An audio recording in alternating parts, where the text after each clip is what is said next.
سلام هم نايلو مدمن عبد عام زرارب زلو قدمي توسنه معلتات مالتيو عبدوب إيرترا ودي قاستبهال الدرون بابزع الساعات حدش حبري توتيلو حس الدرون نحن اينا وقعنا يا ودقنا يا خولي دلي من يودق مانم يودق مانم غاي تودق إيرترا بزي قدس كمون بچا دبلي بزعباك أي حبار بزع الساعات زبلو زلو زحاسبون تخوينهم عسب نناي حبار ربحامو عليو يبللو تذي كوين خي نرينا انا اول سعيد ابو حلستين تايكم زملسو لو سمعينا ناي مانم باري اي نخون لنا بعلنا مخبارن بارنت موقعن زيام كالتون حدش حبريتات تسيزلكم قريب لكم سامو داتا فيديو زحاوركم تصنحوا كلنا لايكم غير جمرو نقصل اشي فتاتاتاتي قدما فيديو مالتي ايثيوبيا بزح ساعات بزعبا بحري حتى اندقصلت تركب زلا مالتي استفاله مرار حندا وصول بزعبا قيح بحرمكم بزعبا ايرترا بزح ساعات زرا وي قارصن زلو ما تشار بدير ما بزح ساعات مالتي بزعبا زي غداي زي اندال عليه زركب زلو انت زل زلو زلس قصلنا نسمعهم انا እንኳን አሰብቀተው እነሱም ህጋዊ በሆነ መንገድ አይደለም ሄደ ኤርትሪን ሰብ ኤርትራውያን ወን በህጋው መንገዲ አይከዱን ስለዚህ የሚያስቡ ከሆነ አሰብን በጋራ ጥቅም ለጋራ ጥቅም ማዋል ስለዚህ ዝሐስቡን ተኮይኖም አሰብ ነናይ ሓባር ረብሓሙ ዓልዩ ይብለሎ ተዘይ ኮይን ኸ ንሪና ለጋራ ጥቅም ካልዋልክ ደግሞ እሱ አይቀርም ስለዚህ አሰብን አስቀራለሁ ብለት ይጠፋል عسب نحبار ربحان تزيو إلكا جنا يقرن عسب كترف يلكا خطفيها يبلكالو ختصنتيها يبلكالو تا سمع ምክንያቱም በውጊያ እንሄድም ሰላማዊ በሆነ መንገድ እንሄዳለን አይባጭ አዲበላ ክጃሃር ጀሚሩስ ታናይ ቀደም ምርኮት ዚላቶ ቡግ አይን ኸይድን በሰላም መንገድ ኸንከይድና ዝብል ሓዊስላ ክጠፊኹ ምን ድሕልካ ኣብ ምንታይ ዳም ክጠፍኡዳ ቡግ ከምዘይ ትስዕር ስለዝፈለጥካ ድዩ ቡግ አይኮነን ኢልካ አይባጭ አዲበላ ከዚህ የተነሳ አሁን ጉዳዩ ኢትዮጵያን በማመስ ኤርትራ በሰላም ትኖራለች የሚል ፖሊሲ ነው ያላቸው ይሄ የሞኞች ፖሊሲ አንተ የሰው ቤት እየበጠበጥክ አንተ በሰላም አትኖር ሰውን ሰላም አሳጥተ አንተ ሰላም ልትኖር አትችልም ስለዚህ መስታወት ቤት ውስጥ ቆመ ሌላ ሰው ላይ ድንጋይ መወርወር ምን ሊያመጣ እንደሚችል ይታወቃልና ሰው የኢትዮጵያ የባህር በር ማግኘት ጉዳይ ምንም ጥርጥር የለውም ናይ ባህር ጉዳይ ምንም ጥርጥር የብሉን ይብለኩም ወሎ ኢትዮጵያ እና በጽበጽካ እና ረበሽካ በሰላም ክነብር የዝብል ፖሊሲ ይዘለዎም በሰላም ክትነብር አይትኽልን አመስቲያት ገዛና ተቀመጥካ እምን ለዓለን ተወሪርካ እንታይ ከም ዝፍጠር ይፍለጥ እዩ ወዘተ ዝብል መፈራርሒ እዩ ሂብኩም ዘሎ ገዛዓዮ ኤርትሪን እዚኣና ኣወል ስዒድ ኣብ ጽሕልስቲን እንታይ ከም ዝምልሰሉ ክንሰምዒና መቸስ ኩሉ ሻዕ ተጋሩ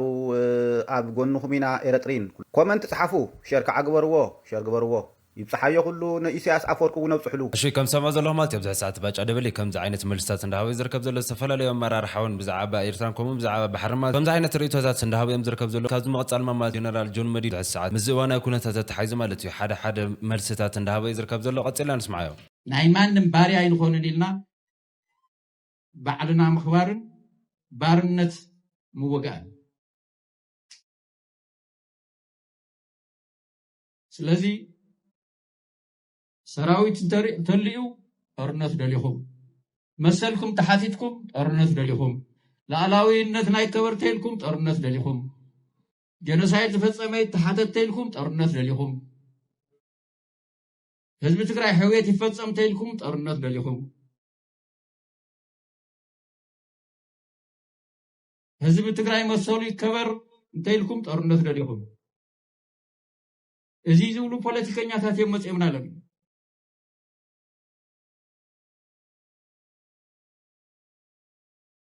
كمدي مثلا بوليتيكا أبي يبصح كمدي مثلا بوليتيكا يعني أبي يوصل نعبرنا تحيز كازغين عدي شيء يحلي في إذا كان سلذي سراوي تجراي ناي بعلو ናይ ህዝቢ ትግራይ ዕላማ ሒዙ ተሰሊፉሎ እንተኽኢሎም ፖለቲከኛታት ኣብቲ ኣጀንዳ ናይ ህዝቢ ትግራይ ይሕሰሉ ተኽኢሎም እንተዘይክኢሎም መርዘይ ይርጨው ፈተው ጸሉ ተጋርየ ፈተው ጸሉ ጸላእትና ዕድር ረኺቦም ክጭፍጭፍና ከለው ናይቲ ዝጭፍጨፍ ማሕበረሰብ ሓደ ኣካል እዩ ንግዚኡ ክትጥቀምሎም ይኽእል እያ ንሪኦም ኮለና ፀላእትና ተወሰነ ይጥቀምሎም ካብኡ ከመይ ከም ዝድብርዎም ንሪኢ ኣለና ካብዚ ላዕሊ ማስረጃታት እዮም ስለዚ ህዝብና እቲ ብልሒ ኣፍ ዕርድኻ ዝኾነ ሰራዊትና እንትንጋገ ኣርሙና ጽቡቕ እንትንሰርሕ ኣመስግኑና ምኾርና ሓግዙና እዞም መናእሰይ ደቅኹም እዮም ንሕና ከዓ ኣሕዋትኩም ዓበይቲ ኣሕዋትኩም ኢና ንገሊኹም ኣቦታትኩም ኢና ኣብዚኣ ደው ኢልና ዘለና ምስ ሰራዊት እዚ ብህይወት ክሳዕ ዝሃለና እዚ ህዝቢ እዚ ሕሊፍና ንባርነት ክንህብ ስለ ዘይብልና ጥራሕ እዩ ነዚኣ ጥራሕ እያ ካሊእ እንደልዮ ነገር የለን ካሊእ ዝተፈላለየ ድሌት ሒዙ ዝዋቐቕ ዘሎ ፖለቲከኛ ናይ ስልጣን ተስፋ ከሎ ይምርቐካ ናይ ስልጣን ናይ ምውፃእ ዓድሉ ክትፅልሙ ተኸላ ይፀርፈካ ናይ መጀመሪኡ ስልጣን ናይ መወዳእቱ ስልጣን ተኮይኑ ስልጣን ህዝቢ ትግራይ ንስልጣን ኣይኮነን ዋጋ ዝኸፍል ዘሎ ንህልውና እዩ ስለዚ ሓደ ግዜ ጽምደየ ገበርኩም ሓደ ግዜ ከምዚ ገበርኩም ሓደ ግዜ ከምዚ ተገበርኩም ተባሃሉ ብኩሉ እናመፁ ከሻማቑና ዝደልዩ ዘለው ኩሎም ወንጀል ዝፈፀሙ ዝተሓተቱ ሕተቱ ከዓ ኣለዎም ኣብ ህዝቢ ትግራይ ወንጀል ዝፈፀሙ ሕጂ ክሕግዝ እየ ዝበለ ከዓ እሰየው ንሕና ይትረፍ ዝሓገዘናስ ዝፀርፈና እውን ሓቂፍና ኢና ፅባሕ ክዕሪ እዩ ፅባሕ ፅቡቕ ክኸውን ኢሉ ሕማቕ ዝገብረና እውን መኺርና ሓቂፍና ሓቢርና ንኽየድ ግዲ የለን ኢልና እዩ ክሕግዝ እየ ዝበለ እንተልዩ ዝኾነ ኣብ ሰሜን ይምፃእኻ ኣብ ደቡብ ይምፃእኻ ኣብ ምዕራብ ይምፃእኻ ኣብ ምብራቕ ንሕና ሓገዘ ይንፀለን ይትረፍ ክሕግዘና ኢሉስ እንታይ ሓገዘና ግን ናብ ጦርነት እንተይተሸጋገረ እናፀረፈና እናተጓየቆና እውን ድሓን ሓቢርና ንንበር ንብል ህዝቢ ኢና ንትግራይ ትጠቅም ኩላ ኣብ ትግራይ ኣትፊፍን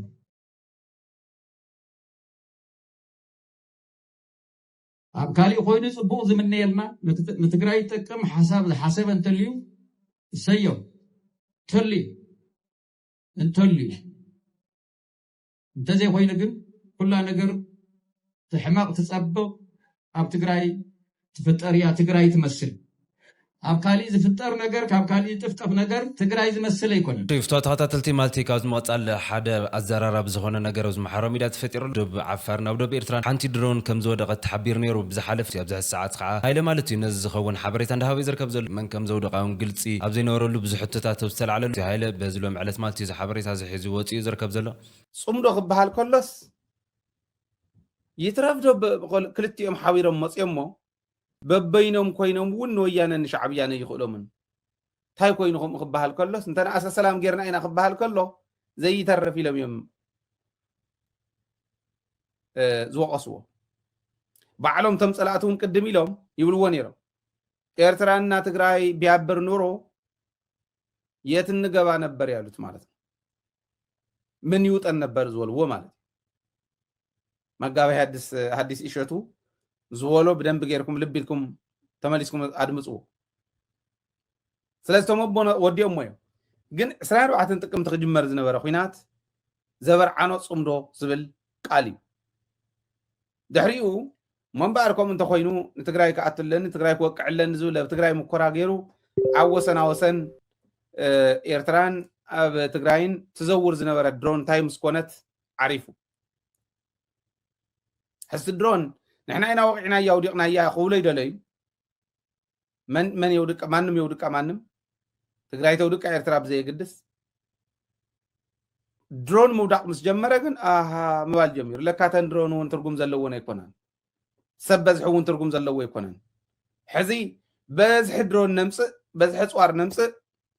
በዝሒ ሰራዊት እውን ነስልፍ ብበዝሒ ብሂማን ዌቭ እና ብናይ ድሮን ዕስለ ኢና ክንኣትዎም